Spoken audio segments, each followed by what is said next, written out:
Salut les amis et bienvenue dans cette nouvelle vidéo. Alors aujourd'hui on va parler de lames de scie sauteuse. J'ai récemment été contacté par la marque Combra qui m'a proposé de tester leur matériel. Alors il faut savoir que je suis régulièrement contacté par des marques pour faire des tests et en général ça ne correspond pas forcément à ce que je veux montrer dans mes vidéos. Pour ce qui est des lames de scie sauteuse, on est clairement dans mon domaine, donc j'ai accepté mais à deux conditions. Première condition, je fais ce que je veux, je publie quand je veux, je dis ce que je veux. Et la deuxième condition était toute simple, je n'ai pas demandé un lot mais deux. Comme ça il y en aura un pour le test et un que je vous ferai gagner très prochainement. Allez, on va commencer avec ces tests, c'est parti.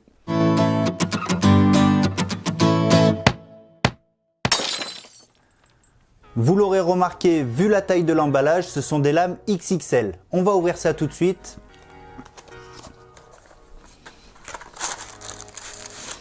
Alors, cet emballage est composé de 3 lames dans un sachet. Voilà les bêtes. Et c'est carrément flippant. Elles sont énormes. Alors j'ai demandé les plus grands modèles pour ce test, mais il faut savoir qu'ils ont différentes tailles. Pour le bois, ils auront du 152 mm, du 180 mm et celles-ci qui font donc 250 mm. Et ils en ont aussi pour le métal qui elles seront de 180 mm. On est sur un métal de type HCS, les dents sont espacées de 4 mm et on est sur un système de fixation par emmanchement en T. Donc ça c'est ce qu'on voit beaucoup aujourd'hui sur les scies sauteuses, c'est plutôt standard. La lame est vraiment énorme, du coup j'ai équipé ma scie sauteuse donc sur batterie avec une batterie 5,2 Ah. On va mettre toutes les chances de notre côté, mais d'avance vu le tranchant de la lame, je peux dire qu'on va pas trop avoir de problème. Alors petite info supplémentaire avant de commencer ce test, elles sont censées limiter les éclats sur le bois. Alors on va voir tout de suite si on peut avoir des coupes nettes avec ce genre de lame. C'est parti.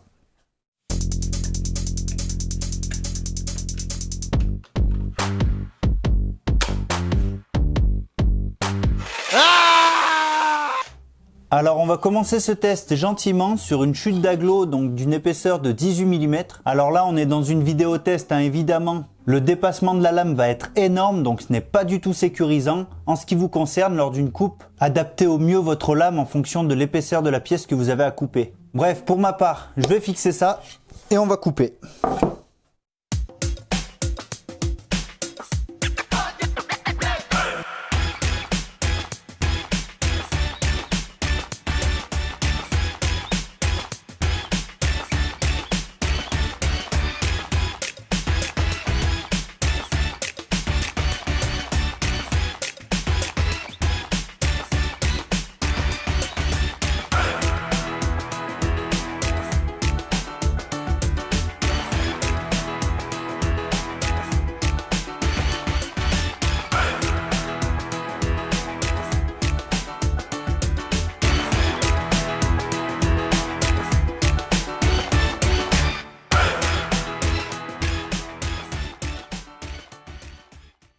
Bon d'entrée je m'attendais pas à ça, clairement. Là on est sur une grosse denture quand même. On a un espacement de 4 mm et les dents sont assez conséquentes. Et malgré tout, on a vraiment très peu d'éclats, il n'y a vraiment rien quoi, c'est impressionnant. J'ai volontairement coupé sur la partie noire pour que vous voyez bien la différence et je vais vous montrer vraiment en gros plan. Donc vous voyez les éclats, il n'y a quasiment rien quoi, c'est pas mal. Pour une scie sauteuse, franchement c'est pas mal. Bon, belle entrée en matière, franchement on a vu que ça coupait propre là, mais on va quand même pas s'arrêter là, on est sur une longue lame donc on va voir ce que ça vaut dans l'épaisseur. Pour ça j'ai pris une chute de poutre, donc on va la couper une fois dans la largeur et une fois sur la longueur. Donc on va voir vraiment les capacités de la lame à ce niveau là, c'est parti.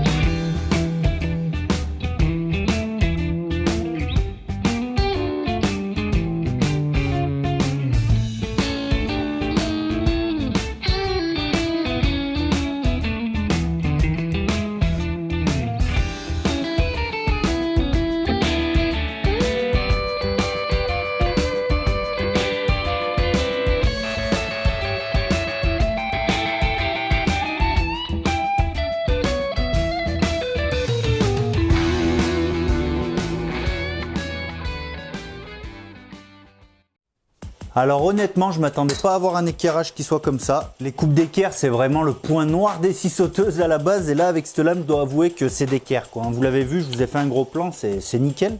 Au niveau de la coupe, bah, ça a été un peu plus long. On est quand même sur une épaisseur de 55 mm. Mais bon, ça a coupé sans problème. On a un petit peu plus d'éclat que sur l'aggloméré. En même temps, là, on est sur du pain. Hein. Le pain, ça fait énormément d'éclat. Maintenant, on va faire un essai sur ce même morceau, donc tourner dans l'autre sens. On va être sur une longueur de 145 mm environ. Donc là, on est vraiment sur quelque chose de gros. Je suis pas persuadé qu'on ait un même équerrage sur cette longueur. On verra bien. Hein. Peut-être qu'on sera surpris. Donc on va installer ça et on coupe.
Alors je sais pas vous, mais pour ma part, je suis carrément convaincu de la capacité de coupe de ces lames. Niveau équerrage avec une scie sauteuse, franchement là je dis chapeau. Pour ce qui est des éclats, on a franchement des coupes qui sont propres pour des lames de scie sauteuse, quoi. C'est hallucinant. Je vous rappelle que je fais ce test en toute transparence, hein. Je n'ai rien à y gagner. Et pour être même 100% honnête, je m'attendais à pouvoir démontrer certaines petites fautes par rapport à ce qu'ils disaient sur le site, mais c'est carrément pas le cas. Franchement là, ils sont 100% dans le vrai, il n'y a pas de souci.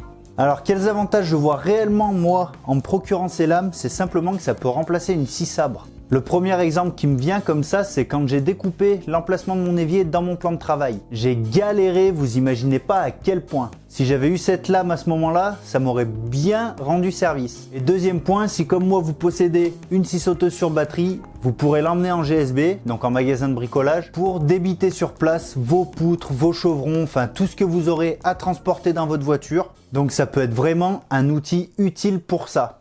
Comme d'habitude, je vous mets le lien du matériel dans la description de la vidéo. Donc là, je vais vous mettre toutes les références que propose cette marque. Je vous rappelle qu'il y a un lot de 3 lames de 250 mm qui sera pour vous. Donc soyez attentifs, il y aura bientôt un jeu concours. Pour ce qui est du test, on va s'arrêter là. Et en attendant la prochaine vidéo, bien sûr, prenez soin de vous, soyez forts. Ciao!